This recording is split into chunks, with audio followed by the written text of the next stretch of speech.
Bonjour à toutes et à tous et merci à la filière de nous avoir permis à nouveau de vous parler de Gougerot-Schegren.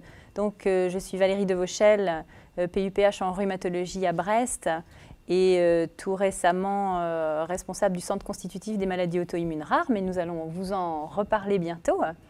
Et nous allons discuter avec Madame Catherine Faou, qui est présidente de l'association de patients et qui va, je pense, m'aider dans cette discussion. C'est bien. Oui, alors nous étions venus la première fois, j'ai retrouvé, c'était le 9 avril 2016. Et je pense que vous étiez déjà très présents tous à nous regarder et à nous écouter. Bon, là, je sais que nos adhérents sont là, nos amis, même des pays étrangers, doivent être là également. Donc je remercie aussi la filière et puis Madame Devauchel qui a bien voulu venir aujourd'hui. Notre association date de 1990. C'est la seule association qui s'occupe de Gougerot-Schegren en France. On est rattaché effectivement à maintenant un centre de référence maladies rares depuis peu. Nous avons comme objectif, un double objectif. D'une part, fournir des informations aux malades, les aider dans leur vie quotidienne. Je pense qu'il y a la mission première d'une association, c'est d'accompagner les malades dans leur vie quotidienne, dans leur vie pratique. Alors que les médecins, effectivement, sont plus dans le domaine de la thérapeutique. D'ailleurs, on dit éducation thérapeutique du patient. Donc, on travaille ensemble actuellement et c'est vrai que c'est un vrai bonheur pour nous en tant que malades du Sjögren. On est très, très aidés. Il y a beaucoup d'équipes en France qui nous aident, et en particulier l'équipe de Brest depuis très, très longtemps maintenant. Donc, il y a fournir de l'information aux malades, apporter un soutien moral. On a plusieurs permanences dans divers hôpitaux. On a un système de téléphone où il y a tout le temps quelqu'un qui peut répondre au téléphone, un bulletin trimestriel, on organise des réunions, on essaye d'être vraiment au plus proche. On a aussi maintenant un groupe jeune. On s'est rendu compte qu'il y avait de plus en plus de malades qui étaient diagnostiqués jeunes et qui, ceux-là, avaient d'autres besoins et d'autres demandes, en particulier au niveau du travail, comment gérer des enfants, un travail quand on a une maladie qui peut être quand même très invalidante. Et l'autre aspect, c'est d'aider financièrement la recherche médicale. On a compté donc depuis 1999, où on a commencé à soutenir la recherche. On a donné à peu près 400 000 euros de subventions pour des recherches, des travaux de recherche sur notre maladie. Alors moi, je passe ma vie à aller voir effectivement ou à solliciter des médecins pour qu'ils organisent des recherches sur notre maladie. Là, justement, à Brest, on vient de financer une étude. On a subventionné une étude pour 40 000 euros au professeur Renaudino, donc on est très contents. Nous avons aussi une page Facebook, on nous trouve facilement, un site, une page Facebook. Notre site est très important parce qu'il y a vraiment toute une description de la maladie et une partie réservée. Dans la partie réservée, il y a un forum. Et ce forum est modéré, bien sûr, et c'est un forum par thème. Et on peut poser des questions là. Et c'est un petit peu, pour moi, un peu l'équivalent du téléphone, c'est-à-dire que les gens peuvent nous appeler à tout moment. À tout moment, ils peuvent mettre des questions sur le forum. C'est quand même une maladie qui peut être assez inquiétante, angoissante par certains moments, et il est bon de pouvoir poser des questions. Alors nous avons des conseillers scientifiques qui nous aident, qui répondent à nos questions, qui nous font des articles, qui sont toujours à nos côtés et qu'on peut interpeller facilement. Ils sont très très présents. Alors nous faisons partie, donc depuis 2009 à Brest, nous avons créé un réseau d'associations internationales, ce qui fait que nous sommes en réseau avec d'autres associations de Sjögren dans des pays du monde entier.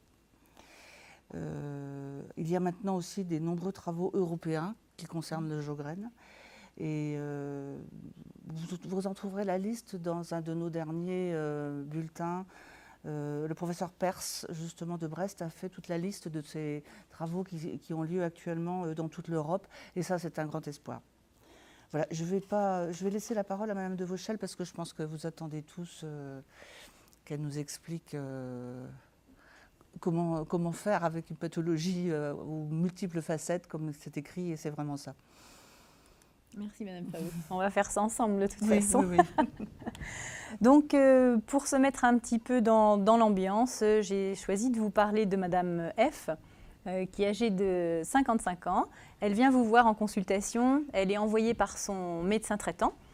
Elle se plaint depuis environ 5 ans d'avoir les yeux secs et son ophtalmo lui a d'ailleurs prescrit des larmes artificielles. Elle a un peu la bouche sèche et depuis quelques mois, elle se plaint d'avoir des douleurs au niveau des membres et des articulations. Son médecin lui a dit que ça pouvait être un syndrome sec, que c'était probablement une maladie rare et il vous a conseillé d'aller en consultation spécialisée. Tout ceci survient dans un contexte professionnel un peu difficile, c'est avec une menace de licenciement sur cette personne. Donc voilà le type de patiente que l'on voit très très fréquemment et peut-être vous-même avez-vous du coup consulté par ce biais-là, d'abord le médecin généraliste, un passage chez l'ophtalmo et puis finalement après quelques années on évoque sur de nouveaux symptômes, le diagnostic peut-être de Gougerot et on vous adresse du coup je l'espère dans un centre un peu plus spécialisé dans cette maladie. Et donc alors vont se poser plusieurs questions. Une qui va peut-être pas vous venir à l'esprit tout de suite, mais qui est très importante pour le médecin, pour la formation, et c'est pour ça aussi qu'il existe des associations de malades pour ces maladies rares. Donc, est-ce que c'est vraiment une maladie rare? Et puis, finalement, est-il utile de faire le diagnostic et de faire des examens qui peuvent être lourds ou que vous craignez que ces examens soient lourds, alors que votre médecin généraliste vous a laissé entendre qu'il n'y avait pas vraiment de traitement? Que va faire le spécialiste, en fait, devant vos symptômes? Et vous, qu'est-ce que vous allez devoir faire et devoir vivre en fait? Donc on va essayer de répondre à tout cela. Et la première chose qui est importante, c'est vrai qu'il y a parfois une errance diagnostique, peut-être une méconnaissance, pour l'instant pas de traitement de fond en tout cas. Et donc le médecin en fait lui il va devoir vous identifier le Sjögren au milieu de symptômes multiples, au milieu de syndromes secs qui sont très fréquents et qui ne sont pas tous le syndrome de Gougerot-Sjögren.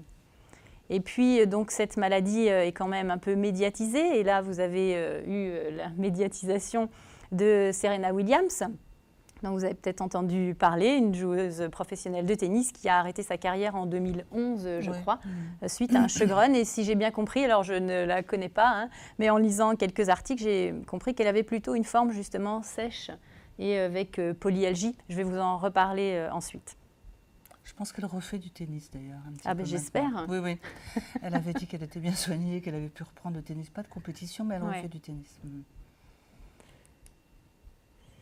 Alors, une question sur la maladie rare déjà, parce qu'on en a beaucoup parlé et c'est quand même sur cette définition-là qu'on a pu obtenir la labellisation Centre Maladie Rare et que c'est aidant en fait pour le fonctionnement, pour faire connaître la maladie, pour obtenir des crédits de recherche. Et donc, il faut calculer le nombre de malades sur la population exposée au risque de cette maladie. C'est-à-dire, pour le Gougerot, c'est plutôt les populations adultes, même si, bien sûr, c'est une maladie qui peut toucher les enfants, mais de manière extrêmement... Alors là, c'est plutôt rarissime. Et donc, la maladie rare, le seuil admis en France, c'est de 1 sur 2000. Soit 5 sur 10 000, ou si on parle en 0, c'est 0,05. Donc il y a eu pas mal d'études parce qu'il y a beaucoup de discussions là-dessus. Et finalement, donc, les études montrent, si on prend uniquement le Gougerot-Sjögren primitif et non pas associé à toutes les autres maladies auto-immunes, que c'est une maladie rare. Alors c'est vrai que les malades ne savent pas en général s'ils ont un Sjögren primitif ou secondaire, ou ils ne comprennent pas. Alors c'est vrai qu'il y a une errance dont vous avez parlé qui est quand même très importante. Hein. On sait bien que ça peut prendre entre 5 et 10 ans d'errance. On sait aussi que le diagnostic se fait souvent à l'occasion d'une complication. Ou parce qu'ils vont voir enfin un ophtalmo qui va se dire que c'est pas normal d'avoir des conjonctivites comme ça tout le temps et qui va chercher autre chose ou un rhumato. Mais il faut qu'on tombe sur quelqu'un qui y pense. Et ça peut être très très long. Et après, vous allez expliquer effectivement comment on fait un diagnostic et puis c'est les consultations pluridisciplinaires. Mais souvent, les malades ne savent pas exactement quel type de Sjögren ils ont parce que c'est une maladie qui a plusieurs facettes, qui est extrêmement compliquée aussi à expliquer. Voilà. C'est vrai, c'est vrai. Et donc, la fréquence du Sjögren serait entre 0,01 et 0,4%. Donc, en gros, quand on est dans un Sjögren primitif, c'est-à-dire uniquement le Sjögren, eh bien, c'est une maladie rare. Et quand on regarde les autres maladies auto-immunes, il y a d'autres maladies auto-immunes, comme la polyarthrite rhumatoïde, qui peuvent se compliquer d'une sécheresse oculaire et buccale, souvent sans autres complications propres au Sjögren. Et là, on parle de Sjögren plutôt secondaire. Donc évidemment, de ce fait, ça augmente beaucoup le nombre de malades potentiels. C'est ça. Voilà. Mais ce sont quand même des malades, je pense, assez différents pour connaître très très bien les deux pathologies. Ceux qui font les complications systémiques, on va dire graves, etc., ce sont les Sjögren primitifs et non pas les Sjögren secondaires. Donc ça atteint, ça vous le savez, surtout les femmes, plutôt vers l'âge de 50 ans, mais ça peut démarrer plus tôt et c'est très bien qu'il y ait une section jeune. Un groupe jeune. Il y a aussi la grossesse, hein, c'est un problème aussi, c'est donc tout un tas de problématiques qu'il faut aborder et c'est toujours plus difficile quand les maladies sont beaucoup plus rares puisqu'on a moins de données. Et pour quand même dédouaner un peu les médecins de la difficulté à poser le diagnostic de Sjögren, c'est que la fréquence, là je vous ai mis juste pour la sécheresse oculaire, hein, la fréquence des symptômes de ce qu'on appelle le dry eye, c'est entre 7 et 33% de la population générale. Donc vous imaginez bien aussi que l'ophtalmologiste, il ne va pas envoyer 33% de la population en consultation. Donc c'est ce qui fait aussi un petit peu la difficulté. Et si je vous avais montré les chiffres pour la sécheresse buccale, c'est pareil. Donc il faut trouver le signe qui va appeler à consulter. C'est parce qu'il faut mettre ensemble des choses qui ne vont pas ensemble. Du genre avoir mal aux yeux et puis avoir mal aux pieds ou une arthrite. Exact. C'est compliqué, il faut y penser à ce moment-là. Donc le généraliste est sans doute celui qui peut y penser le plus souvent, ou le rhumatologue. Il ne peut pas connaître toutes les maladies rares, donc il faut qu'il envoie effectivement. Les rhumatos, ils connaissent bien le Sjögren. Voilà. Quand on arrive enfin chez un rhumato, je pense qu'à ce moment-là, ça va plus vite. Et donc le plan maladie rare, est-ce que vous voulez en parler, Madame Faou? Non, je vous laisse. Donc le plan maladie rare, moi je suis arrivée plus récemment, hein, ça a été mis en place à l'initiative des malades pour identifier dans toutes les maladies rares, et pas du tout que le Sjögren, un parcours de soins plus précis et puis du coup avoir plus de soutien, faciliter l'orientation des malades, collecter les données, etc. Et donc c'était soutenu par le ministère. Donc il y a eu 3 plans nationaux. Il y en a eu le premier entre 2005 et 2008 avec des centres essentiellement parisiens quand même. Un deuxième plan qui a du coup un peu étendu la représentativité en France. Et puis donc il y a eu le 3e plan en 2017 où là on s'est réellement positionné nous sur le Sjögren.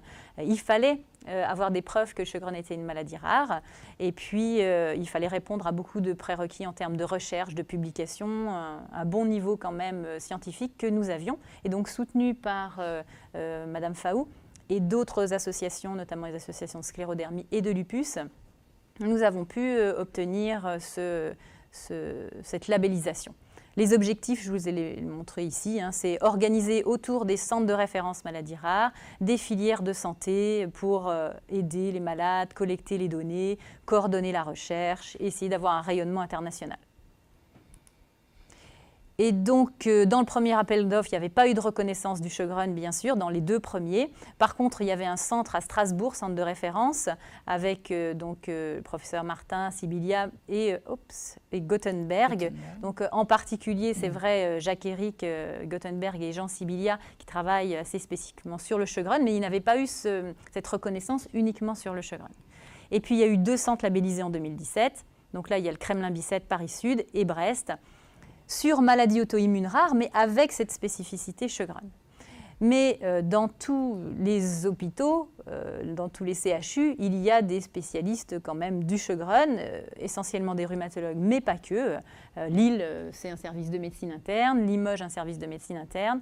Et puis, j'ai mis ici dans chaque CHU, parce qu'il y a eu 2 grandes études nationales thérapeutiques, plus de 120 patients inclus, et ils n'ont pas été inclus uniquement à Paris, à Brest et à Lille. Ils ont été inclus dans une quinzaine de centres sur tout le territoire. Donc vous avez moyen de trouver des spécialistes au sein de chacun de vos CHU. Et si vous avez un doute, vous appelez oui, nous on a des listes. L'association on a des listes.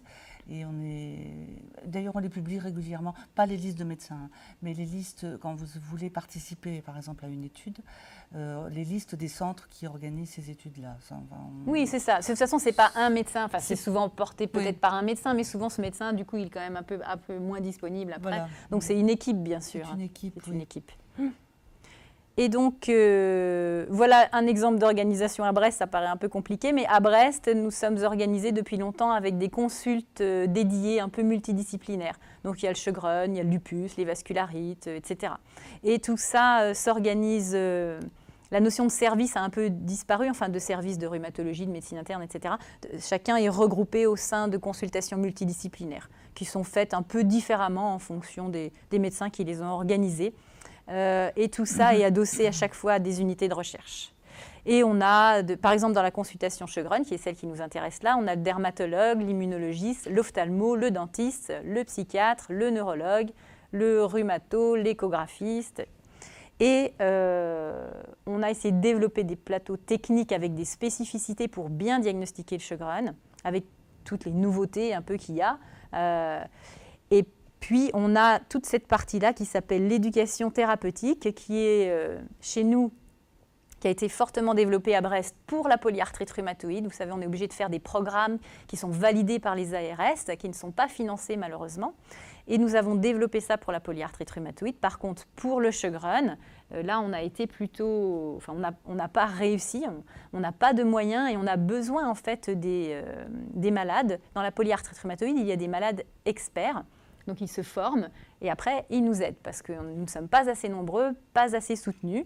Et pour l'instant, je ne sais pas ce que vous en pensez, mais c'est important. Oui, c'est très très important et c'est un très gros souci pour nous actuellement parce qu'il y a pas mal d'équipes maintenant qui sont prêtes, d'équipes médicales qui sont prêtes à faire de l'éducation thérapeutique du patient, ce qui est vraiment quelque chose de très important et puis une avancée intéressante. Mais dans ces équipes, les associations doivent être représentées et pour cela, il faut des malades formés. Alors la formation n'est pas très compliquée, hein, c'est une formation de 40 heures, mais elle est obligatoire. Et on a beaucoup de mal à trouver des bénévoles qui acceptent d'une part de faire cette formation et d'autre part après de s'engager dans un programme, à aller à un programme ETP, c'est-à-dire c'est à peu près, je ne sais pas moi, une fois par mois, une fois tous les trimestres, je ne sais pas exactement. Oui, peut-être tous les trimestres là pour l'instant. C'est ça. C'est pas très lourd, ça doit être passionnant, mais effectivement on a beaucoup de mal. Alors si là il y en a qui se sentent concernés par mon appel, ce serait bien parce que... Et alors, bon, il y a ça, on manque de bénévoles pour aller faire de l'ETP dans des équipes qui sont médicales qui sont prêtes à le faire. Et puis on a aussi, je pense à Besançon, à Monique si elle me regarde, elle est formée elle pour faire de l'ETP et elle n'a pas trouvé d'équipe médicale qui veuille bien en faire. Donc c'est un peu compliqué, hein, mais il faut le faire parce que c'est une aide. Moi je pense que, de même que les associations aident au quotidien, je pense que l'éducation thérapeutique justement peut aider aussi à vivre sa maladie. Enfin, c'est vraiment très très important. Il y a une petite chose sur... oui, je vois ça aussi. Oui, Madame William. Elle a repris la compétition après une grossesse. Alors c'est intéressant parce que effectivement, ça veut dire qu'on peut être enceinte avec un Sjögren. Ah oui, bien sûr. Vraiment... Moi, j'ai des patientes qui ont eu de beaux bébés là. Je n'ai pas encore reçu les photos, mais... La question, je vous avais dit qu'elle allait arriver très vite. À part à Brest, où peut-on se former pour l'ETP? Ah, se former. Se former dans beaucoup d'endroits. Ben, se former, vous nous contactez, on vous expliquera. Oui. À Brest, on ne se forme pas vraiment à Enfin, il y a un diplôme à obtenir, en fait. Et à Brest, après, on cherche du monde pour nous aider à le mettre en place. Alors, pour revenir à notre patiente du début, Madame F, donc voilà comment nous sont adressées en fait le plus souvent les patientes pour le Sjögren. En gros, c'est essentiellement pour de la sécheresse, à un moment où la sécheresse est plus que de la sécheresse oculaire, ou alors qu'elle étonne le médecin parce que c'est très précoce, ou c'est très sévère, ou c'est très diffus. Autre mode d'entrée des manifestations fréquentes dans le Sjögren, la parotidomégalie, donc les gonflements ici de vos glandes parotides. La fatigue et polyalgie, ça c'est un motif de consultation aussi extrêmement fréquent.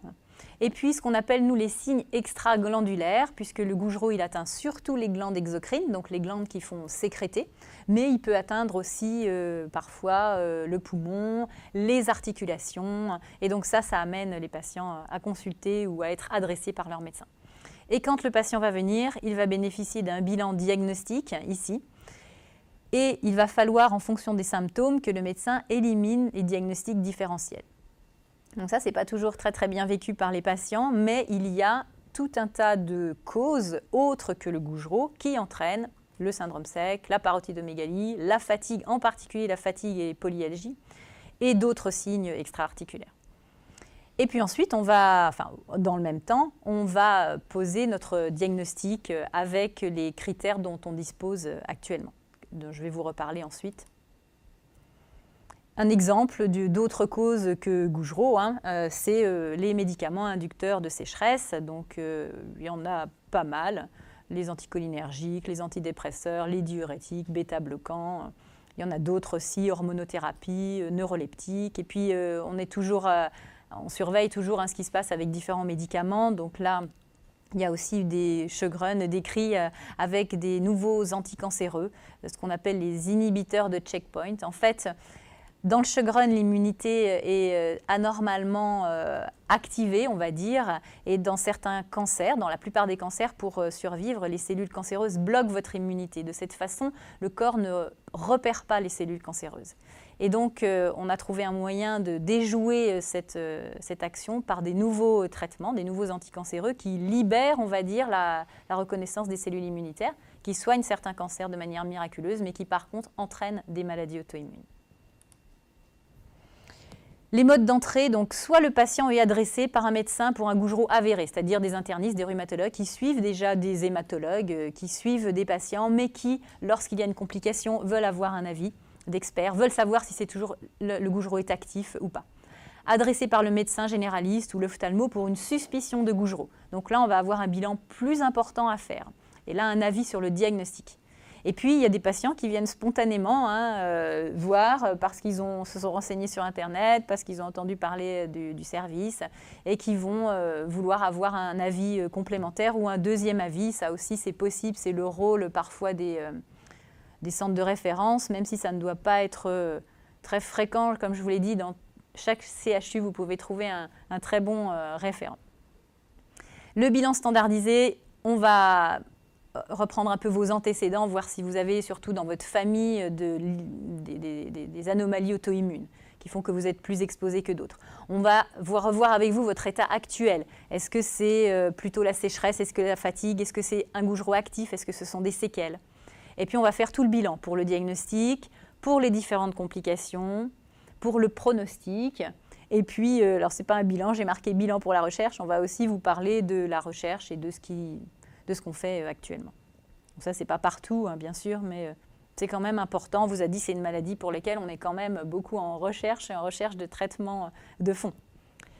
Donc le bilan initial, ça c'est pour le médecin, je vous mets un petit peu ce qu'on fait dedans. On regarde si votre maladie est très active, on sait que ce sont les lymphocytes B, pas que, mais vos lymphocytes B qui sont un peu anormalement activés dans cette maladie. Et donc on va regarder tout ça, les facteurs rhumatoïdes, les fameux anticorps et d'autres qui sont proches de cette activation du lymphocyte B, l'électrophorèse des protéines, le complément, la cryoglobuline et quelques autres recherches un peu plus spécifiques. On va rechercher aussi pour nous ce qui va influencer la façon dont on vous suit. S'il y a des signes, ce qu'on appelle de mauvais pronostics, en tout cas des signes que votre maladie est active. Et c'est par exemple la fréquence des parotidomégalies, d'avoir des ganglions, d'avoir un complément un peu bas, ça c'est dans le sang. Et puis on va définir ce qu'on appelle l'activité viscérale de votre maladie. En dehors de la sécheresse et de la fatigue, il peut y avoir des atteintes sur la peau, sur les poumons, au niveau neurologique, au niveau du rein. On va faire un bilan de tout ça. Et puis la fatigue, bien sûr. Donc ça, on va vous demander en fait d'évaluer votre fatigue, la sécheresse, les douleurs. Et puis, on va vous orienter aussi vers toutes les consultations le dentiste, l'ophtalmo, l'algologue. Et selon ce bilan, on va essayer de savoir activité séquelles, quel traitement et quel rythme de surveillance. Alors ça, ce sont les critères. S'il y a des questions... oui, une dame qui dit que son Sjögren a été diagnostiqué en 2012, mais on s'est rendu compte maintenant que sa fatigue quotidienne était due à une narcolepsie, qui est une autre maladie rare. Donc effectivement, ça fait écho à ce que vous dites, c'est-à-dire quand on fait un diagnostic, il faut aussi se demander s'il n'y a pas autre chose. s'il n'y a pas une autre pathologie. Bah oui. C'est intéressant. Et c'est ce qu'on fait souvent. Il ne faut pas le prendre comme une remise en cause, mais une recherche sans cesse de ce qui peut influencer cette fatigue. C'est que la fatigue, c'est vraiment un gros problème pour les malades. C'est fréquent dans les maladies auto-immunes. C'est souvent lié aux poussées.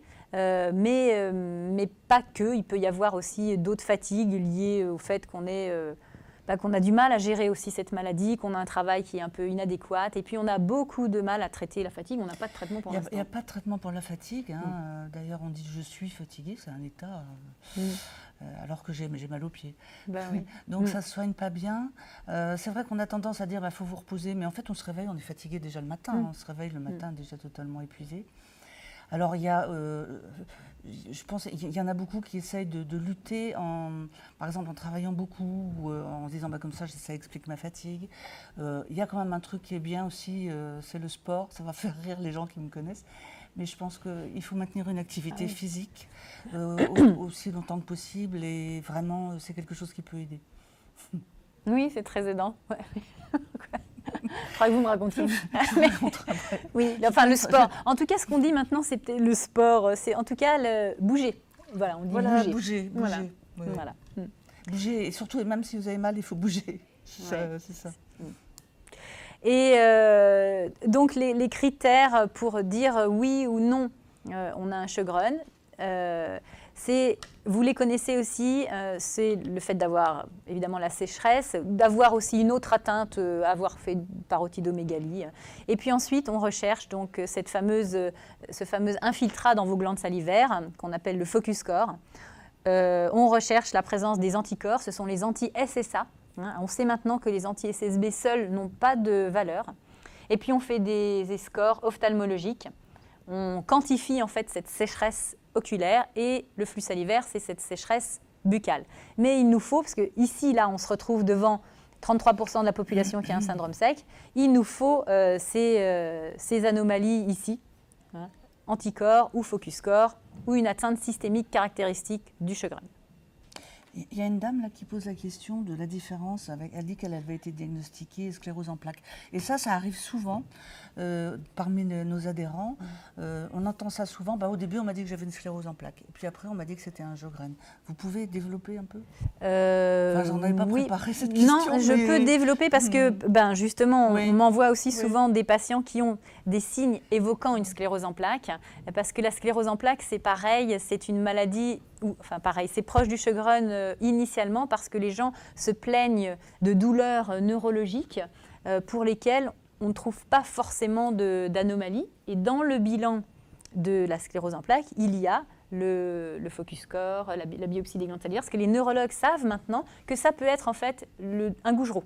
Donc eux, ils font leur bilan pour la sclérose en plaques. Souvent, ils le trouvent négatif, mais comme le patient rapporte une histoire qui ressemble, ils préfèrent dire c'est probablement une sclérose en plaques, on va vous suivre comme ça. Et puis finalement, en faisant leur bilan, souvent maintenant c'est comme ça, notamment la biopsie des glandes salivaires, ils retrouvent un infiltré inflammatoire et la patiente change de diagnostic. Voilà. Mais c'est assez fréquent. Et puis le médecin va aussi évaluer les facteurs de risque de lymphome. Comme je vous l'ai dit, le Gougerot, c'est une maladie dans laquelle il y a une activation des lymphocytes B. Ces lymphocytes B, lorsqu'ils prolifèrent de manière très très anormale et sans aucun contrôle par le corps, peuvent du coup entraîner ce qu'on appelle un lymphome, plutôt donc de type lymphocyte B, de type MALT souvent. Donc au niveau des glandes salivaires, c'est une hyperprolifération qui peut être localisée en fait, comme elle peut être plus généralisée et à ce moment-là donner un lymphome qu'il faudra traiter lourdement. Mais c'est une maladie qui est en fait assez rare, voire très rare. Il n'empêche qu'on surveille cela et on sait que le fait d'avoir, donc je vous ai mis ici les signes qui nous font surveiller d'un peu plus près, l'hypertrophie des glandes salivaires, les ganglions, le purpura. Et puis, vous voyez que ça peut disparaître aussi par le biais de traitements. Au niveau clinique, avoir une cryoglobuline ou un complément bas, tout ça, ce sont des choses qui nous font dire, là, on va surveiller. Le focus score, on va en reparler après, l'analyse de votre glande salivaire nous aide aussi. Et puis ensuite, des choses plus du domaine de la recherche pour l'instant. Donc on essaye d'apprécier un petit peu ce risque et puis on informe le patient. Si on a beaucoup de facteurs de risque, on informe le patient parce que c'est important aussi qu'il puisse le diagnostiquer. Moi j'ai des patientes, quand je suis partie faire de la recherche ailleurs, je leur avais dit ouh, et un jour elles ont eu des ganglions, elles se sont inquiétées, voilà, elles y ont pensé, elles aussi. Hein.